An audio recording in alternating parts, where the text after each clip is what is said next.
الحمدللہ الحمدللہ وکفا وسلام علی عباد الذین اصطفی اما بعد فاعوذ باللہ من الشیطان الرجیم بسم اللہ الرحمن الرحیم وما تفرقوا الا من بعد ما جاءهم العلم بغیا بینہم ولولا کلمۃ سبقت من ربک الی اجل مسمى لقضی بینہم وَإِنَّ الَّذِينَ أُورِثُوا الْكِتَابَ مِن بَعْدِهِمْ لَفِي شَكٍّ مِّنْهُ مُرِيبٍ۔ ان لوگوں نے اپنے پاس علم آ جانے کے بعد اختلاف کیا، اور وہ بھی باہمی ضد باز سے۔ اگر آپ کے رب کی بات ایک وقت مقرر تک کے لیے پہلے ہی سے قرار پا گئی ہوئی نہ ہوتی تو یقیناً ان کا فیصلہ ہو چکا ہوتا، اور جن لوگوں کو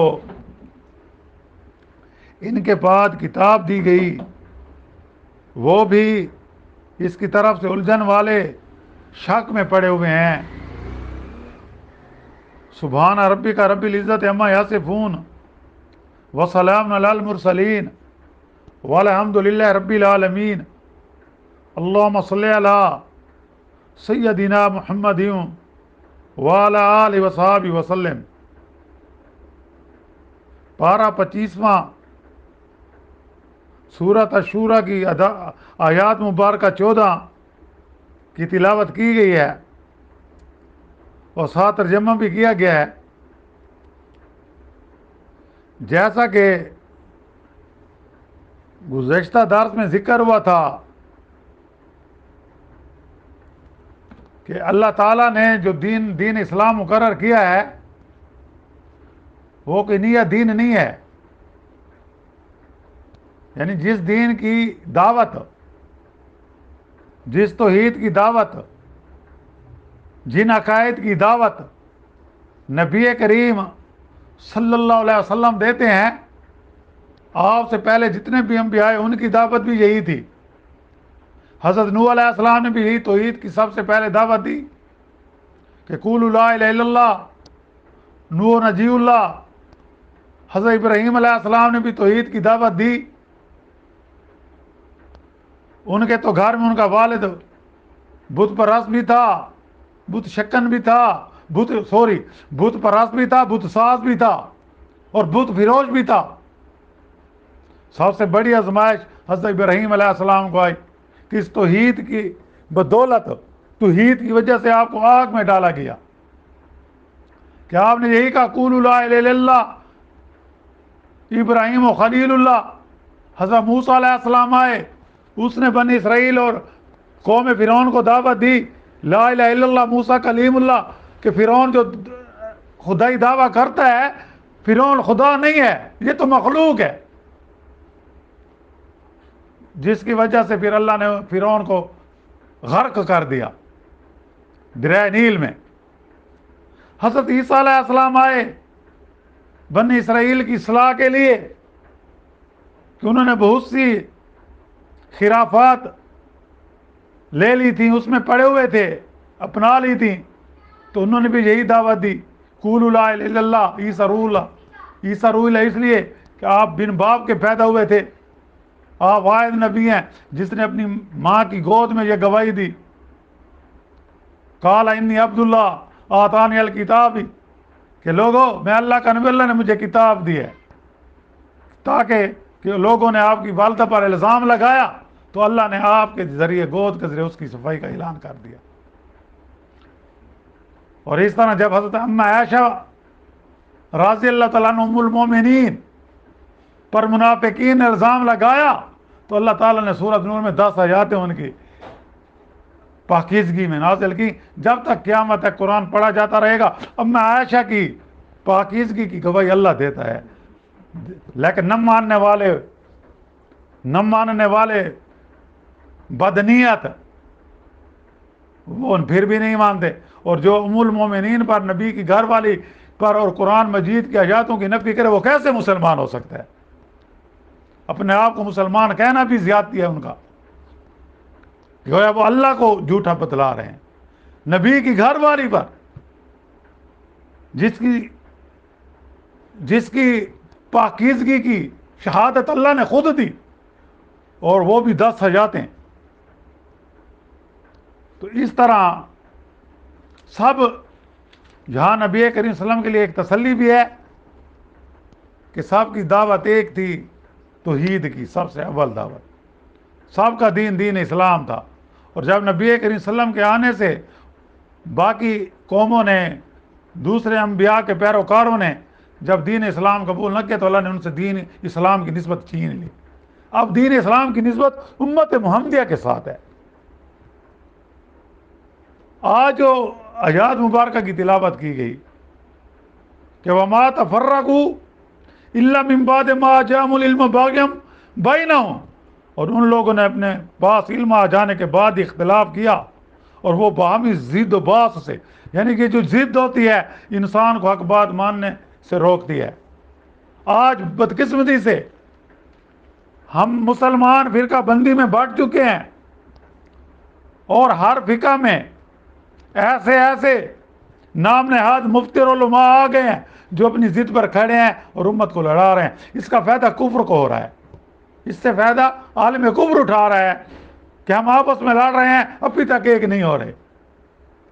یعنی انہوں نے اختلاف کیا، وہ تفرق کا راستہ علم یعنی ہدایت آ جانے اور اتمام حجت کے بعد اختیار کیا، جبکہ اختلافات کا کوئی جواز باقی نہیں رہتا۔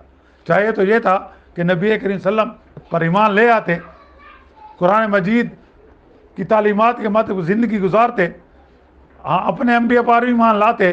اب ان کی جو کتابیں ان کی اللہ نے حفاظت ذمہ نہیں لیا تھا، لیکن ان میں چند یہود میں بھی چند علماء اور جن کی قسمت میں ہدایت تھی وہ ایمان لائے، عیسائیوں میں بھی چند اکثریت جو ہے وہ اپنے بغض کی وجہ سے، حسد کی وجہ سے، اناد کی وجہ سے اور ضد کی وجہ سے اسلام کے دائرے میں داخل نہ ہو سکی۔ اور ضد ایسی چیز ہے کہ انسان کو حق بات کہنے سے بھی روکتا ہے۔ چاہیے تو یہ تھا نا، اور آج ہم مسلمانوں کی بھی یہی حالت ہے کہ ہم اپنی ضد کی وجہ سے ایک دوسرے کے پیچھے نمازیں نہیں پڑھتے، اپنی اپنی مسجدیں بنائی ہوئی ہیں، اصلاح کی بجائے ہم ضد کی طرف جا رہے ہیں۔ چاہیے تو یہ تھا کہ ایک دوسرے کی اصلاح کرتے، سمجھاتے، اور اگر آپ کے رب کی بات ایک وقت مقرر تک کے لیے پہلے سے قرار پا گئی نہیں ہوتی تو ان کا فیصلہ یقیناً ہو چکا ہوتا۔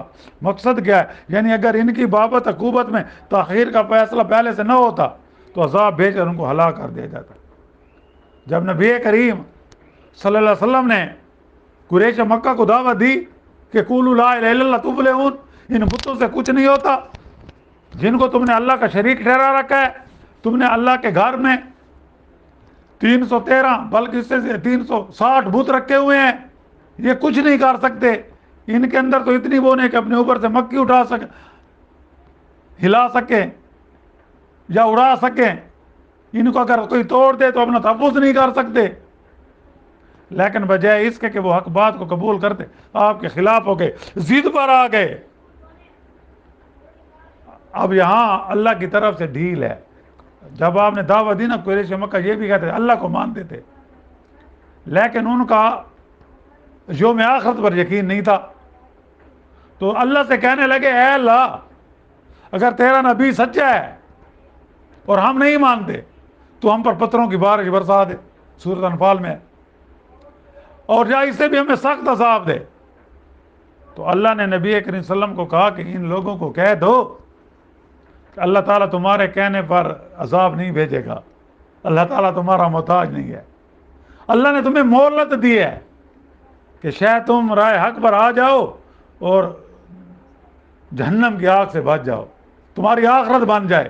ہاں ایک بات ہے، جب مہلت کا وقت پورا ہوگا تو پھر تمہیں اللہ کے عذاب سے کوئی نہیں بچا سکے گا، جیسے کہ پہلی قوموں کا شر ہوا۔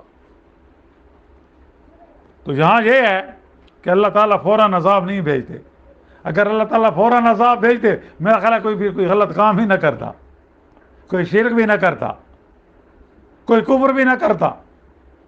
کیوں اسے ڈر ہو تو میں نے اگر ایسا کیا تو میں تو عذاب میں جکڑا جاؤں گا، اور پھر اس دنیا کا مقصد ختم ہو جاتا کہ اللہ نے انسان کو اختیار دیا ہے کہ وہ زندگی کیسے گزارتا ہے۔ اس لیے کہا گیا لا اکراہ فی الدین، دین میں کوئی جبر نہیں۔ اور نبی کریم صلی اللہ علیہ وسلم سے فرمایا لعلہ کا باق و نفسہ کا، کہ آپ خود کو ہلاکت میں ڈال دیں گے کہ یہ لوگ ایمان نہیں لاتے۔ ایمان انک لا تہدی من احببت ولکن اللہ یہدی من یشاء، بلکہ بے شک جن سے آپ محبت کریں ضروری نہیں ہے کہ اللہ انہیں ہدایت دے، ہدایت اس کو ملے گی جس کے لیے اللہ چاہے گا، اللہ نے فیصلہ کر دے۔ تو جہاں یہی ہے کہ اللہ تعالیٰ کی طرف سے مہلت ملتی ہے، اور ہدایت اس کو ملتی ہے جو ہدایت کا طلبگار ہوتا ہے۔ جو ہدایت کا طلبگار ہی نہ ہو تو پھر اس کو ہدایت نہیں ملتی، اس کے قسمت میں ہلاکت ہوتی ہے، اس کی قسمت میں عذاب ہوتا ہے۔ اور پھر آگے بتایا گیا وَإِنَّ الَّذِينَ أُورِثُوا الْكِتَابَ مِن بَعْدِهِمْ لَفِي شَكٍّ مِّنْهُ مُرِيبٍ، اور جن لوگوں کو ان کے بعد کتاب دی گئی وہ بھی اس کی طرف سے الجھن والے شک میں پڑے ہوئے ہیں۔ وہ کون تھے؟ آپ سے پہلے جو انبیاء تھے ان کو کتابیں دی گئیں، اب وہ اصلی حالت میں نہیں ہیں۔ انجیل ایک تھی، اس کی 4 قسمیں ہیں، اور آپس میں تعلیم ملتی جلتی بھی نہیں۔ اس سے مراد یہ ہے کہ یہود و نصارہ ہیں، جو اپنے سے ما قبل کے یہود و نصارہ کے بعد کتاب یعنی تورات اور انجیل کے وارث بنائے گئے۔ یا مراد عرب ہے جن میں اللہ تعالیٰ نے اپنا قرآن نازل فرمایا اور انہیں قرآن کا وارث بنایا۔ پہلے مفہوم کے اعتبار سے الکتاب سے مراد تورات اور انجیل ہے۔ اب جو نصارہ تھے، یہود تھے، ان کے پاس کتابیں تھیں، انہوں نے آپ صلی اللہ علیہ وسلم کے متعلق پیشین گوئیاں پڑھی تھیں، اور بعض یہود کے جو قبائل تھے وہ یثرب میں اس وجہ سے لے رہے تھے، ان کے جو بڑے تھے انہیں نصیحت کر گئے تھے کہ جہاں آخری نبی آئے گا ہجرت کر کے آپ نے ان کی دعوت قبول کرنی ہے۔ لیکن ضد کی وجہ سے کہ انصار نے پہلے، اوس اور خزرج نے اسلام قبول کر لیا، تو وہ ضد کی وجہ سے قبول نہ کر سکے، اور انہوں نے حجت کیا پکڑی، یہ تو بنی اسماعیل میں سے ہیں، بنی اسرائیل میں سے آنا چاہیے تھا۔ اس وجہ سے انہوں نے انکار کر دیا، حالانکہ ان کو پتہ تھا، انہوں نے ہجرت اس لیے کی تھی، لیکن ان کی قسمت میں ہدایت نہیں تھی، اور پھر ان کو ذلیل و خوار ہو کر مدینہ سے نکلنا پڑا، پھر خیبر میں بعد پھر خیبر سے نکلنا پڑا، اور اب جو ہے فلسطین میں وہ بھی امریکہ، برطانیہ، غیر مسلم طاقتوں کی وجہ سے وہاں رہ رہے ہیں، ان کی حمایت ہے ان کو۔ تو یہ اللہ نے فرمایا کتاب تو ان کو بھی دی گئی تھی واضح، ان کے پاس علامات بھی تھیں، لیکن ان بدبختوں کی قسمت میں ایمان نہیں تھا۔ اور دوسرے مفہوم کے لحاظ سے اس سے مراد قرآن کریم ہے۔ آج بدقسمتی سے ہمارے پاس قرآن ہے، تمام فرقے والے قرآن پڑھتے ہیں، لیکن عمل کرنے کے بجائے آپس میں لڑتے ہیں۔ فرقہ بندی میں ہم تقسیم ہو چکے ہیں، ابھی تک عالم کفر ہم کو کرش کر رہا ہے، لیکن ہم ہیں کہ سبق حاصل نہیں کر رہے، پھر بھی ایک دوسرے پر فتوے لگا رہے ہیں، مناظرے ہو رہے ہیں۔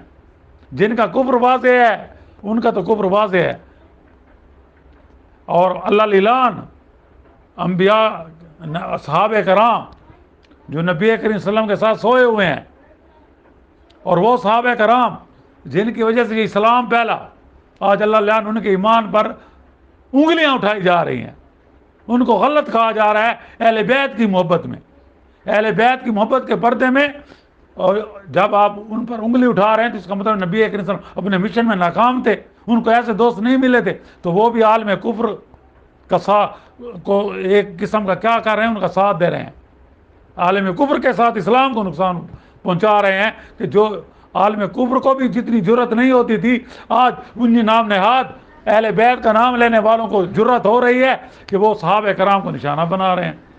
اللہ تعالیٰ سے دعا ہے کہ اللہ تعالیٰ ہمیں دین کی سی سمجھ عطا فرمائے، بک زندگی قرآن و سنت کے مطابق گزارنے کی توفیق دے۔ اللہ تعالیٰ ہمارا سب کے صغیرہ کبیرہ گناہ معاف فرمائے اور اپنی حفاظت میں رکھے، اور جتنے مسلمان اس دنیا سے رخصت ہو گئے ہیں اللہ تعالیٰ سب کی مغفرت فرمائے اور ان کو جنت میں اعلیٰ مقام عطا فرمائے۔